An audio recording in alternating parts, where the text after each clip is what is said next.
ಸದ್ಧಾಮ ಮಧ್ವನಾಮ. ಜಯ ಜಯ ಜಗತ್ರಾಣ ಜಗದೊಳಗೆ ಸುತ್ರಾಣ ಅಖಿಲ ಗುಣ ಸದ್ಧಾಮ ಮಧ್ವನಾಮ.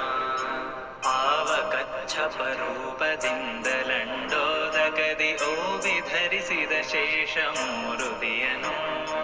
ಆವವನ ಬಲವಿಡಿದು ಹರಿಯ ಸುರರೈದುವರು ಆವಾಯು ನಮ್ಮ ಕುಲಗುರು ರಾಯನು. ಜಯ ಜಯ ಜಗತ್ರಾಣ ಜಗದೊಳಗೆ ಸುತ್ರಾಣ ಅಖಿಲ ಗುಣ ಸದ್ಧಾಮ ಮಧ್ವನಾಮ. ಆವವನು ದೇಹದೊಳಗಿರಲು ಹರಿ ನೆಲೆಸಿಹನು ಆವವನು ತೊಲಗಿ